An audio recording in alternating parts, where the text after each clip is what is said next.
오늘도 우리 하나님의 자녀는 어떤 상황에서도 어떤 일이 있어도 또 하나님의 정확한 인도를 받고 보호받고 또 하나님께서 먼저가 계셔서 우리의 길을 열어주실 줄로 믿습니다. 우리를 세상에서 구별해서 하나님의 자녀로 부르신 이 은혜가 오늘 하루도 충만하기를 주님의 이름으로 축원합니다. 제가 잠깐 기도하겠습니다. 하나님 감사합니다.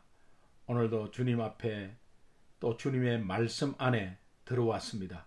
하나님께서 오늘 주신 귀한 말씀대로 순종하며 하루를 주님을 따라 또 주님의 온전한 인도받는 귀한 하루 되기를 소망하며 예수님의 이름으로 기도합니다. 아멘. 이동원 목사님의 역경에 무릎 꿇지 마라 라는 책이 있습니다. 이 책 내용 중에 한 부분을 발췌해서 소개해 드리겠습니다. 1849년에 미국 뉴 잉글랜드에서 정직하고 성실하게 세관 감정관으로 일하던 한 남자가 너무 고지식하다는 이유로 해고되었습니다. 그때 아내는 뜻밖의 그에게 이런 이야기를 합니다. 여보, 잘된 일 아닌가요? 이제야말로 당신의 꿈을 이룰 때가 되었잖아요. 소원했던 대로 글을 쓰세요. 그날 밤 아내의 부탁으로 그의 집을 찾은 교회 친구 몇몇이 그에게 창작 활동을 권면합니다. 그리고 불과 반년이 못되어 소설 하나가 세상에 태어납니다. 바로 그 유명한 주홍글씨입니다. 이 실직한 세관 감정관은 청교도 문학사에 큰 발자취를 남긴 너 데니얼 호손입니다. 그가 실직하던 밤부터 꾸준히 그를 찾은 친구 중 한 사람이 유명한 시인 롱펠러였습니다. 그에게 만일 아내의 격려가 없었다면 또 공동체의 격려가 없었다면 그리고 그가 만일 자기의 은사를 발휘하여 책을 쓰지 않았다면 인류는 위대한 유산을 갖지 못할 뻔했습니다. 네, 예수님은 우리가 모르는 중에서도 우리를 위해서 지금도 중보하고 계십니다. 우리가 이 일이 아니면 안 된다. 이 직업이 아니면 안 된다. 나는 이곳 아니면 안 된다고 그렇게 생각하고 있는 그 생각에 의해서 붙들림 받아서 우리가 헤어나지를 못합니다. 그러나 하나님은 우리를 중보하시고 또 인도하시기 때문에 이 일이 아니면 저 일이 아니면 또 저쪽 다른 일 하나님께서 계속 예비해 주십니다. 그러니까 이 땅에 우리가 하나님의 자녀로 살아갈 동안은 우리 예수님은 우리의 모습과 우리의 특징과 성품을 너무도 잘 아시고 가장 알맞는 것으로 계속해서 인도하고 있다는 것을 꼭 인식하시면 좋겠습니다. 오늘 5월 6일 수요일 새벽 큐티 나눔 함께 보겠습니다. 오늘 본문 말씀은 요한복음 17장 6절에서 19절 말씀입니다. 같이 한번 읽겠습니다. 세상 중에서 내게 주신 사람들에게 내가 아버지의 이름을 나타내었나이다. 그들은 아버지의 것이었는데 내게 주셨으며 그들은 아버지의 말씀을 지켰나이다. 지금 그들은 아버지께서 내게 주신 것이 다 아버지로부터 온 것인 줄을 알았나이다. 나는 아버지께서 내게 주신 말씀들을 그들에게 주었사오며 그들은 이것을 받고 내가 아버지께로부터 나온 줄을 참으로 아오며 아버지께서 나를 보내신 줄도 믿었사옵나이다. 내가 그들을 위하여 비옵나니 내가 비옵는 것은 세상을 위함이 아니요 내게 주신 자들을 위함이니이다. 그들은 아버지의 것이로소이다. 내 것은 다 아버지의 것이요 아버지의 것은 내 것이온데 내가 그들로 말미암아 영광을 받았나이다. 나는 세상에 더 있지 아니하오니 그들은 세상에 있었고 나는 아버지께로 가옵나니 거룩하신 아버지여 내게 주신 아버지의 이름으로 그들을 보전하사 우리와 같이 그들도 하나가 되게 하옵소서. 내가 그들과 함께 있을 때에 내게 주신 아버지의 이름으로 그들을 보존하고 지키었나이다. 그 중의 하나도 멸망하지 않고 다만 멸망의 자식뿐이오니 이는 성경을 응하게 함이니이다.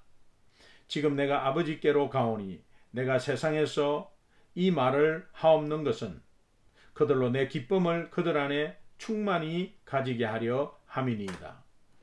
내가 아버지의 말씀을 그들에게 주었사오매 세상이 그들을 미워하였사오니 이는 내가 세상에 속하지 아니함 같이 그들도 세상에 속하지 아니함으로 인함이니이다. 내가 비옵는 것은 그들을 세상에서 데려가시기를 위함이 아니요 다만 악에 빠지지 않게 보존하시기를 위함이니이다. 내가 세상에 속하지 아니함 같이 그들도 세상에 속하지 아니하였사옵나이다. 그들을 진리로 거룩하게 하옵소서. 아버지의 말씀은 진리니이다.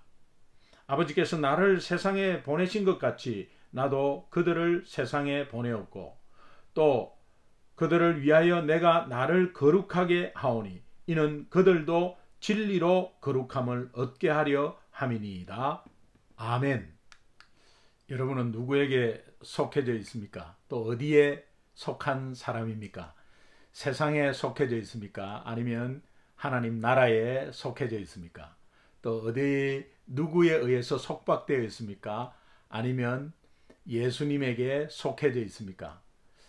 이렇게 말할 수 있습니다. 저는 예수님께 속해져 있습니다. 저는 하나님 나라 백성이죠. 이렇게 말할 수 있지만 여러분 하루를 한번 디테일하게 쪼개보면 내가 세상에 속한 그런 세상 가치관으로 일한 영역들이 분명히 있습니다.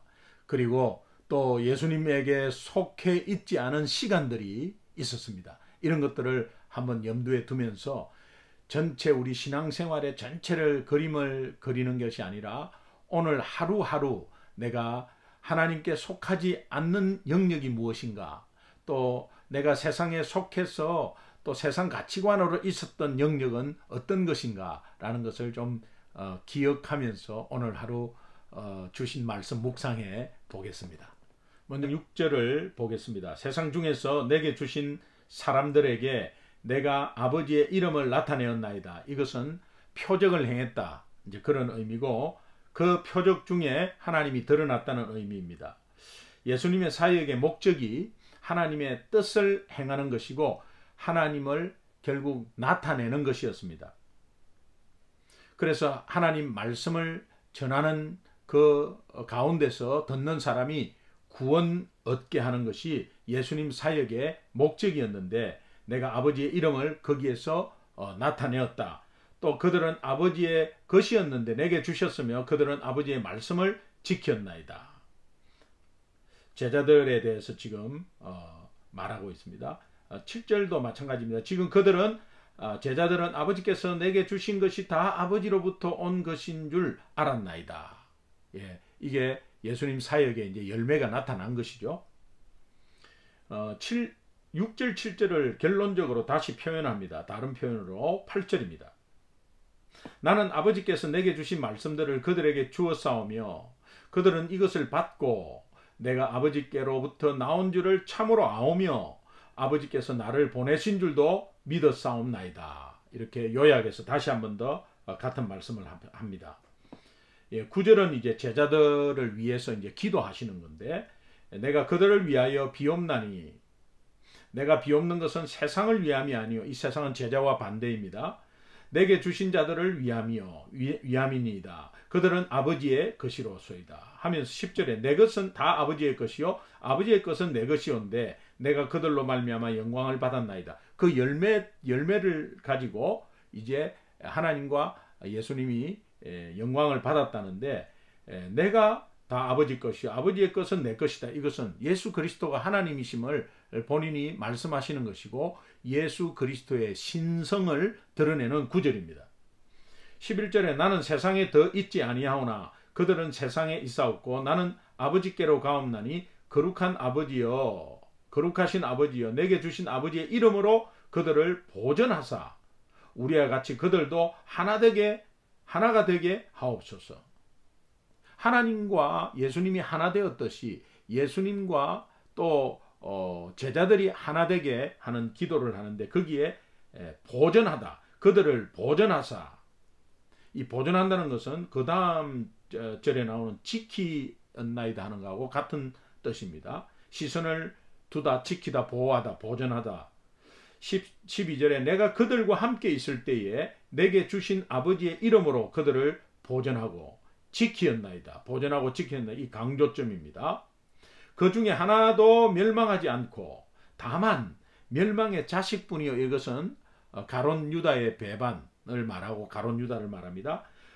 이는 성경을 응하게 함이니이다. 이 성경 응하게 하는 것은 시편 41편 9절의 말씀인데 내가 신뢰하여 내 떡을 나눠 먹던 나의 가까운 친구도 나를 대적하여 그의 발꿈치를 들었나이다.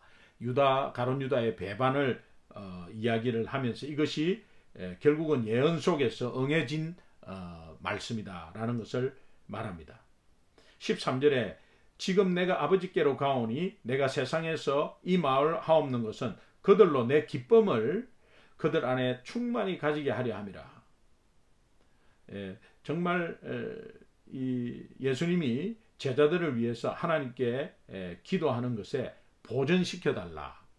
그 다음에 기쁨이 그들 안에 충만하게 해달라. 이거 다 연결되는 것입니다. 그리고 14절에 내가 아버지의 말씀을 그들에게 주었사오매 세상이 그들을 미워하였사오니 이는 내가 세상에 속하지 아니함 같이 그들도 세상에 속하지 아니함으로 인함이다. 예수님이 세상에 속하지 않았기 때문에 예수님의 제자들도 세상에 속하지 않았고 세상은 예수를 미워하는 동시에 동일하게 예수님의 제자를 미워한다는 의미입니다. 이거 맞는 소리죠. 세상에서 어떠한 어려운 상황에서도 하나님은 기쁨을 절대 놓치지 않고 우리에게 충만히 주신다는 그런 의미에서 하나님께 기도하는 것입니다. 우리가 어떤 어려움이 있고 어떤 악의 방해가 있고 이래도 기쁨이 떠나간다 이렇게 생각하는데 하나님께서는 이거 오늘 예수님을 통해서 하나님께 중보하는 것은 우리가 기쁨을 충만하게 하는 것은 하나님의 보호하심이 있기 때문에 그 기쁨도 계속해서 우리에게 주시는 것이다. 그리고 계속 주고 있는 것이다. 그래서 우리가 어떤 상황과 어떤 어려움에도 이 기쁨을 빼앗길 수는 없는 것입니다. 여러분 혹시 기뻐하지 않는 그런 상황이 오고 지금도 기쁘지 않습니까? 그러면 그것은 그 영역은 악한 사탄에게 빼앗긴 것입니다. 그 세상에 속해져 있는 영역이기 때문에 그렇습니다. 그러니까 예수 이름으로 이것을 물리치고 다시 한번 기쁨을 되찾는 것이 하나님의 약속입니다. 그래서 하나님께서 우리 주일 말씀 속에서 너희 여호와 하나님이라는 의미 잘 표현했죠. 하나님의 주재권을 신뢰하고 우리가 다 하나님의 역사의 정인이고 또 소유권을 회복시켜 주겠다고 약속하셨잖아요. 그러니까 이런 빼앗긴 기쁨을 회복시켜 주는 거, 결국은 우리가 그분의 소유이고 예수님의 소유이고 우리 모든 것이 하나님 것이라는 것에 거기에 기쁨도 같이 있는 것입니다. 기쁨은 빼앗길 수 없는 것입니다. 하나님의 자녀로서는 그 말씀을 하는 것입니다. 다시 15절에 또 보전을 위한 기도를 하는데 내가 비옵는 것은 그들을 세상에서 데려가시기를 위함이 아니요 다만 악에 빠지지 않게 보전하시기를 위함이다. 악한 공격이 있다는 겁니다. 그 악한 공격에서 시험당하고 쓰러지고 절망시키는 것에 그 악한 공격으로부터 막고 보호해 주겠다. 그 보호함을 기도하는 것입니다. 내가 세상에 속하지 아니한 같이 그들도 세상에 속하지 아니하였사옵나이다. 17절에 그들은 진리로 거룩하게 하옵소서. 그들을 진리로 거룩하게 하옵소서. 아버지의 말씀은 진리이니이다. 그러니까 진리의 말씀으로 우리를 계속해서 거룩하게 하는 것은 이미 하나님의 자녀로 구별되어서 불렀기 때문에 그렇습니다. 그러나 우리 몸은 세상에 살기 때문에 이것이 계속 침범당하므로 하나님의 말씀이 계속 우리를 거룩을 유지하게 하고 그 거룩을 지키게 한다. 내가 지키는 게 아닙니다. 하나님의 말씀이 지키게 하는 겁니다. 그러니까 나는 구별된 자로서 하나님 안에, 말씀 안에 거하는 것입니다. 그러면 말씀이 우리를 지켜주십니다. 그 말씀은 성령과 함께 있는 역사이기 때문에 성령께서 우리를 지켜주시는 것입니다.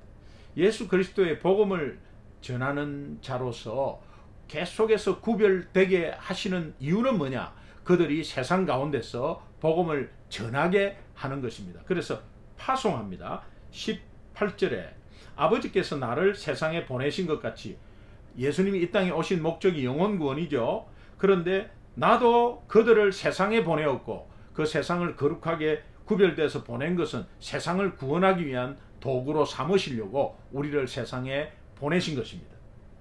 19절에 또 그들을 위하여 내가 나를 거룩하게 하오니 이는 그들로 진리로 거룩함을 얻게 하려 함이니이다. 역시 하나님의 말씀으로 또 복음으로 우리를 계속해서 거룩한 것을 깨닫게 하시고 또 구별되게 하시고 또 구별된 것에 대해서 우리가 다시 한 번 더 또 구별된 자로서 세상에 파송되어서 예수 그리스도의 복음을 전하는 그런 사람이 되어야 합니다. 예수님은 이것을 놓고 우리를 위해서 또 제자들을 위해서 기도하고 있는 것입니다. 오늘 이 말씀을 보면서 우리가 결단과 적용을 만약에 한다면 나는 세상에 속한 존재인가 아니면 예수 그리스도에게 속한 존재인가 한번 생각해 보십시오. 전체적으로 이렇게 대략 이야기하면 나는 당연히 예수님께 속한 존재죠, 이렇게 대답하기 쉬우나 여러분 오늘 하루 내가 예수님께 속해 있지 않고 세상에 속해져 있는 생각들이나 어떤 영역들을 생각해 보면 제법 나옵니다. 이것을 말합니다. 여러분 24시간 우리 모두가 몽땅 예수님께 속해져야 되지 않겠습니까? 그런데 어떤 한 부분은 예수님께 속한 것이 있는데 어떤 한 부분은 세상에 속한 것이 있다면 오늘 빨리 그것을 제거하고 또 다시 한 번 더 정립하고 또 세상에 속한 것을 빨리 예수님께 속한 것으로 변경되어야 합니다. 이것은 말씀 안에 깨달으면 하나님께서 도와주십니다. 자, 그렇다면 세상에 속하지 않고 예수님께 속했다면 여러분과 저는 거룩한 존재, 구별된 존재 분명하죠. 그러면 하나님이 왜 구별된 존재로 우리를 세상에 파송했을까요? 그것은 복음 전하려고, 예수님 전하려고, 또 이웃을 구원하려고 우리를 보낸 것입니다. 하나님이 예수님을 보낸 목적과 동일합니다.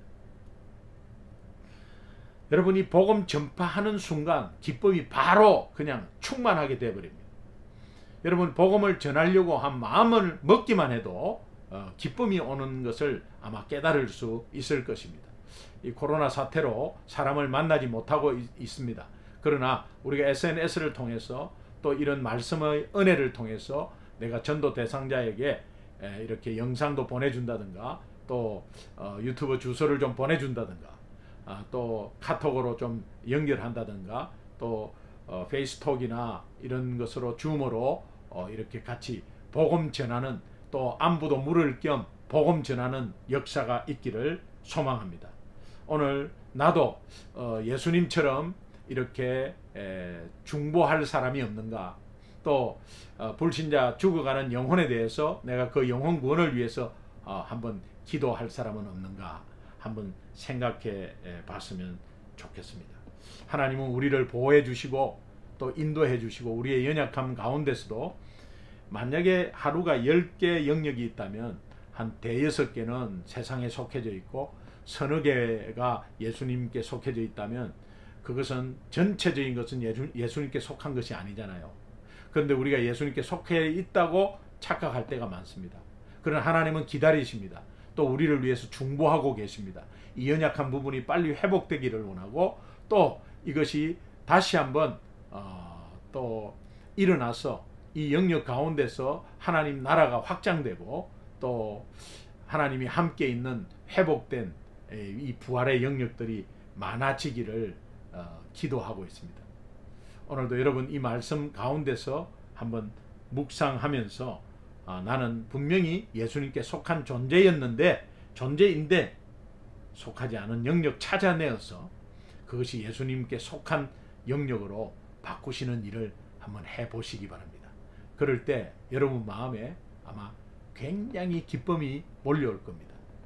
오늘도 이 기쁨으로 또 승리하는 귀한 하루 되시기를 주님의 이름으로 축원합니다.